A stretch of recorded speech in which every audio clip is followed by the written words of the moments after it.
So today we are going to do a good old-fashioned review and comparison of my two latest Hermes handbag editions this year, the Mini Garden Party and the Mini Plume. I feel like this is pretty close to an apples to apples comparison since both are top handle mini bags. Both also have been newly re-released again this year. Now along those lines, it's also been a hot minute since I've done one of these as well, but let's also talk about my updated Hermes boutique wish list, which by the way, are we still doing those? Welcome or welcome back to A Briefcase of Luxury, where we love to chat about all things related to life, learning, and luxury. While I have no intentions of quitting my day job as a business professor, I would love to continue to grow this channel, so thank you for being here today. I have made several videos for each of these bags in terms of unboxings and first impression reviews, but I don't know if I've ever compared them head on. So in case you missed any one of those videos, let me just get you caught up to speed.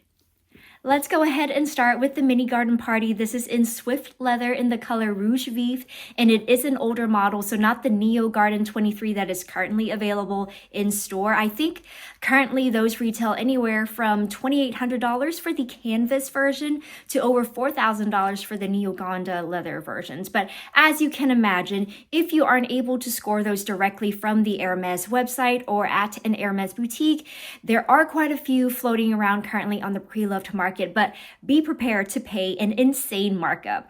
I, however, find mine for an absolute steal on Fashion File. This was listed for $1,900 in excellent condition, and I'm pretty sure I just got lucky because when I first saw it, it hadn't even been hearted by anyone, so I'm pretty sure I just so happened to be one of the first to spot it when it dropped, and I was probably one of the last. It barely took me a few seconds before it was all said and done, and I remember I was just casually conversating with my husband as it all went down. He was like, did you just buy a bag while we were talking? And I was like, Yep, I did. But technically no at the same time because I paid for this with my Fashion File credit. And by the way, this is called the Twilly edition. So yes, it did come with a matching Twilly that matches the inside lining of the bag, which is another reason why I love this version, since the regular canvas ones are unlined or have the Hermes dust bag lining if it is in the leather version. Let me also go ahead and introduce the Mini Plume.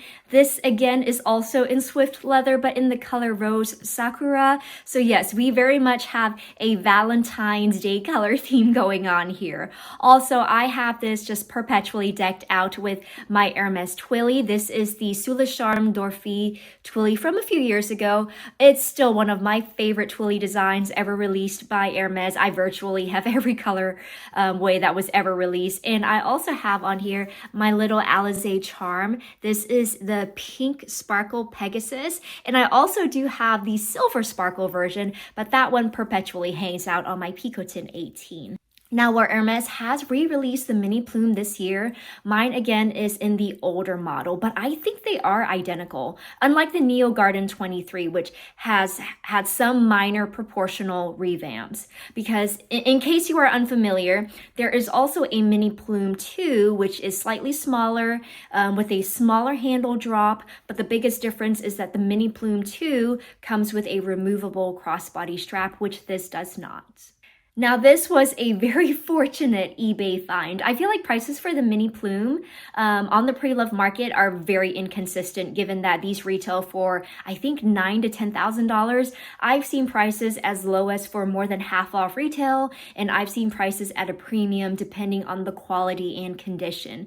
Now, I'm not sure what was going on with mine, but I found mine listed on eBay by one of the big Japanese resellers in excellent, pristine condition for $3,900. So after customs and everything, I ended up paying around $4,500, which in my opinion, especially given its rose sakura color, yes, like just give it to me.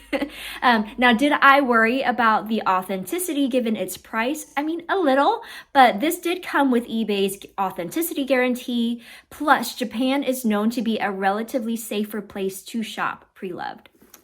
Okay, I'm trying to decide how to best compare these in a way that's going to be most helpful for you if you are deciding between the two. So let's first knock out what they are both equally bad at. Obviously, these are both top handle only bags. I've been over this before. Please don't pretend like they are otherwise. Do not try to jimmy rig them with aftermarket straps and contraptions. It's not gonna work. Just accept them the way they are and you will be a lot happier. Now, I've seen people attach hooks and whatnot to the mini garden party if you have the sides snapped up. And that's something I would never do just because I don't trust the sides to stay snapped up. I have, however, tried to add different straps to the mini plume because in theory, that seemed like it could work. I talked about this already more thoroughly in another video, so feel free to check that out if you want to get the deets. But yeah, it just doesn't work. So just know and be okay with the fact that these are top handle only bags. At most, maybe crook of the arm bags. If anything, I think the mini garden party makes for a better top handle handheld bag, while the mini plume makes for a better crook of the arm bag. Oh, by the way, I will put on the screen the strap drops for each of these bags, and I'll also go ahead and throw up the dimensions for each of these as well, so you can see how similar or different they are in terms of size. Okay, now let's get into more of the differences where it counts. If having a secure closure is important to you, then obviously the mini plume wins with its more than generously long zipper closure. Again, I've already talked about the pros and cons of the zipper. Yes, it's great that it goes so far past down the sides, but that also means you have to make sure this stays zipped up if you don't want anything slipping out the sides, especially if you have your items stacked and layering near the top. But it's not like the mini garden party is a complete pushover. It does have 3 snap buttons in total, and when all 3 are done up,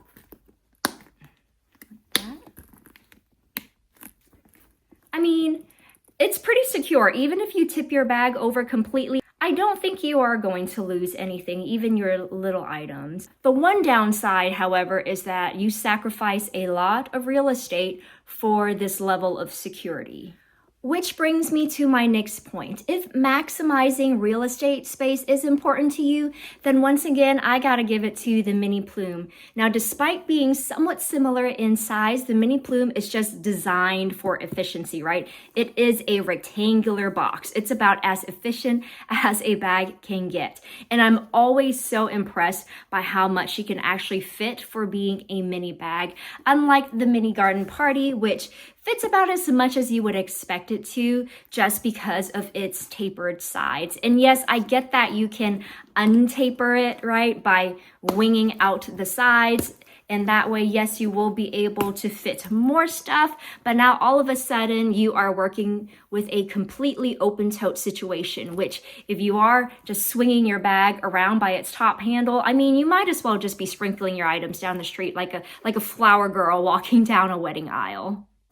But here I'm only talking about if you are trying to maximize space and fit as much in these bags as possible. However, if all you're carrying are the usual bare essential suspects in terms of a phone, wallet, keys, then I think you'll be fine. I'm talking about when you start shoving in multiple pouches, an umbrella, a sunglass case, then you really start to feel the spatial difference.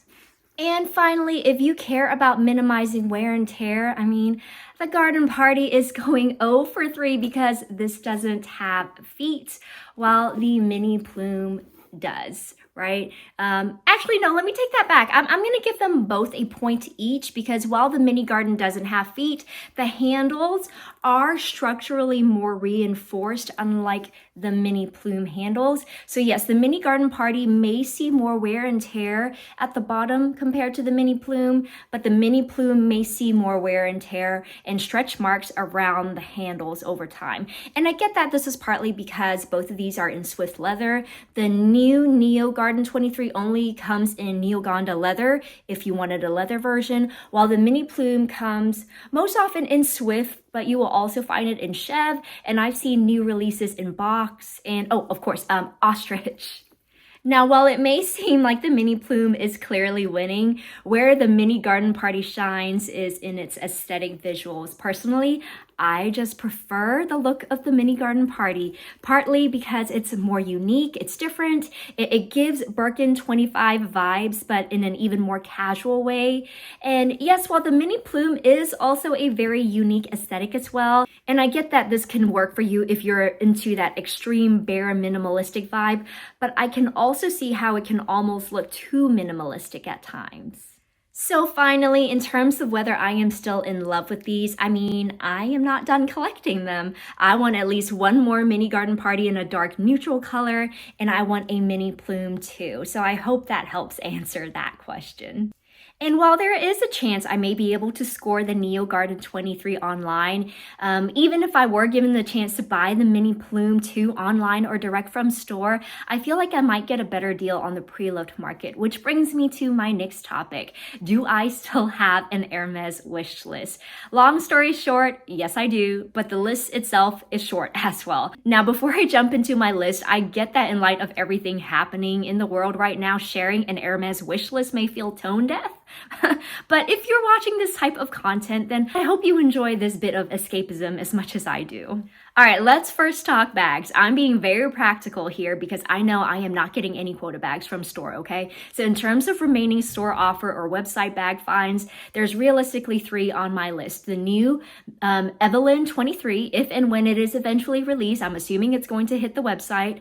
Another Picotin 18, but this time in a lighter, more springy, summery colorway with gold hardware, and the Neo Garden 23 in the Neo Gonda leather version. That's it. That's it for store-bought Hermes bags for me. Now, in terms of non-bag items, I only have 4 on my list. Well, technically we'll call it 5. The first 2 are the personalizable Calvi and Bastia. My husband wants to custom make a Calvi, and I want to do a Bastia, so that would be our little Hermes website treat to ourselves in due time, which leaves 3 items for me to buy in store, right? First would be the Ulysses Agenda notebook cover. The Kelly pocket belt would be next. I know I've talked about both of these recently. And here's one, the last one, that even I'm kind of surprised by, but I would like another Olympe ear cuff, but this time in a silver combo. Only because I've been wearing more and more silver toned jewelry as of late. So even something like the silver and black, I think would be such a fun and edgy combo to have. I still swear by these ear cuffs. I still think they are the only piece of fashion jewelry I think is worth buying by Hermes or any other fashion designer brand. But that's it. I don't know if these items are going to be enough to warrant one of the bags mentioned earlier if I bought these in store. But that's all I'm working with at the moment, folks. Now, on the bright side, all of these bags can be bought directly from the Hermes website if you're lucky or fast enough. So I guess there's really no need for me to wait to buy any of these items in store, unless I find myself wanting to go to Europe and save a bit of money that way. Let me know what you would do if you were in my shoes. And also let me know what you prefer, the mini garden party or the mini plume, and why.